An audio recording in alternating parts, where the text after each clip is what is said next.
Hello, everybody. Welcome to Monday Break. We are here with Jeremy and Danny, of course, and we are going to go over an important topic that I actually spoke to a few of my friends about this past week, and they were intrigued on how important it is when it comes to understanding your credit and buying a car and figuring out what your best options are with the dealership that you would prefer to work with. So I'm going to leave it up to the guys today, and I'll just kind of write a few things down. So go right ahead.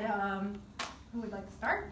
Absolutely. I mean, the reality of the situation is, as an adult, you need a vehicle to get around. You want a reliable vehicle, something newer, lower mileage, because otherwise mechanical repair is going to run you thousands of dollars.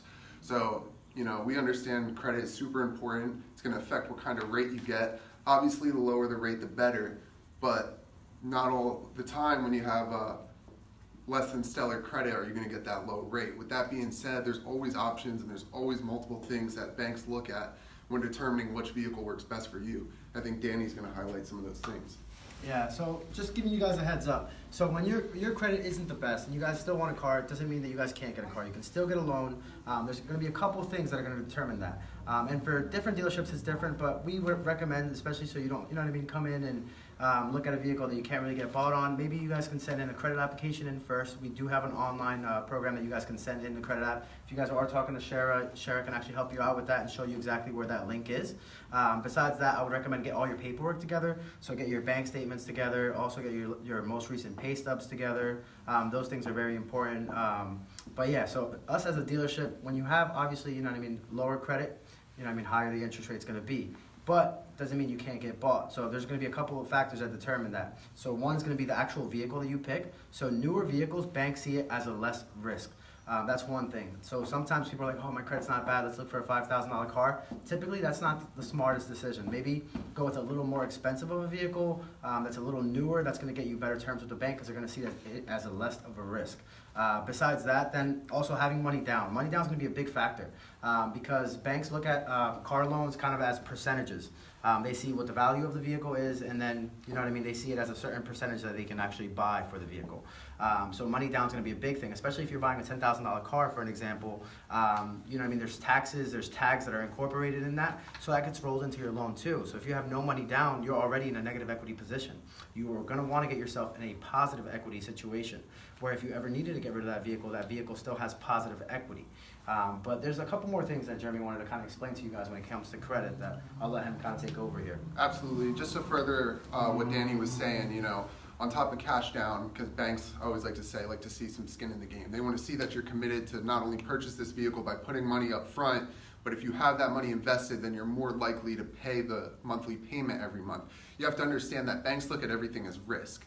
So not only the credit score, but how much money do you make at your job, how long have you been there, how long have you been at your residence, and your ability to pay back loans and things like that. Now obviously if that part's lacking a little bit, that's going to affect your credit negatively, but it's not necessarily means you can't get a vehicle.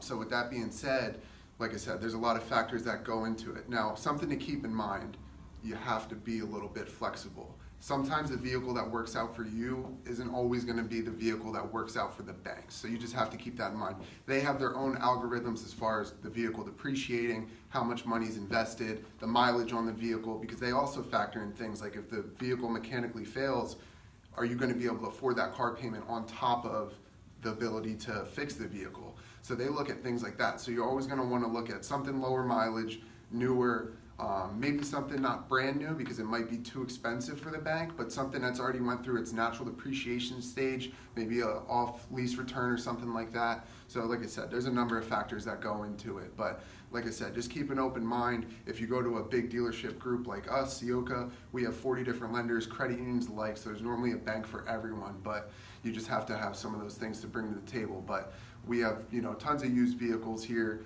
so you're in right hands, and we can always find a vehicle that works for everyone. Yeah.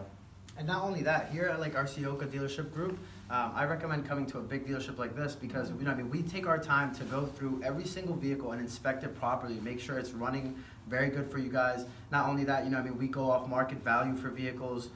Typically, most of our cars are under market value, honestly. And if you guys go to like a buy here, pay here place, that's not really going through a bank. That's more going through like in-house lending, when people can really take advantage of you guys. And we just want to make sure you guys get taken care of properly, So I think personally, come to Ciocca dealerships if you guys can. I always like to say, you got to crawl before you can walk. So the reason I would especially consider coming to a big dealership group is, even though you might not get the most aggressive rate, it's going to prepare you in the future to get what you really want. So sometimes, you got to take what you can get, get that reliable transportation for work so you can save, make your car payment, and also reestablish yourself. So that way next time, then you can really call the shots. Hey, I need this. I'd like to have, that new feature, the, dual moonroof, whatever it may be.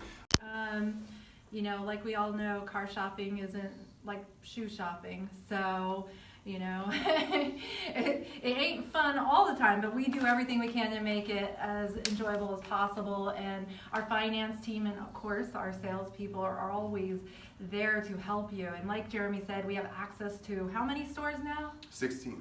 So we have an abundant amount of pre-owned inventory that we can pull from so that we can find a fit that the banks would like for you. So I have a customer coming in hopefully on Wednesday, and we're gonna figure a vehicle out. We haven't landed on the right vehicle, but we're gonna evaluate credit. We have money down, we're gonna evaluate your trade, and then we're gonna finalize and figure out what vehicle is gonna work, submit it, and work with one of our lenders the best that we can. So that's just how it would work. And that's another thing, you guys. Trade is also very important too. So depending on the vehicle that you guys actually trade, if you owe a lot of money on a vehicle and you don't think that vehicle is worth that, it's going to make it a little harder for you guys to actually get the vehicle that you want. And even so, let's say you do get the loan, but it's a high interest rate and you're not really too happy with that. Realistically, it's like Jeremy said, you have to crawl before you can run. You know what I mean? Take that high interest rate, build your credit back up, establish it. Once it's established, then refinance that loan. You know what I mean? That's the best way you guys can really kind of get moving forward here and just, keeping up with everybody else, I guess you could say nowadays. Absolutely. And even further than that, extra principal payments are never going to hurt you. Not only is it, if you throw an extra $100 at your car payment a month with a higher interest rate, it's actually going to save you more than $100 because the interest is going to accumulate over the course of the loan. So that $100 over the course of 60 months, 72 months might end up being $220. So if you throw an extra $100 at it every month, not only are you going to minimize the length of the loan, but you're going to pay off the car faster, which is also going to help if you do need to get out of it in a couple of years because you need an SUV, some big life change, something along those lines. You'll have less negative equity, and then again, you're going to have reestablished yourself because you showed the bank that not only can you pay a loan, but you can do it efficiently by even throwing additional on top of the required amount. So just things to keep in mind. Yep. I think we covered everything. What do you guys think? I think it's time for what do you guys think? Monday Monday break!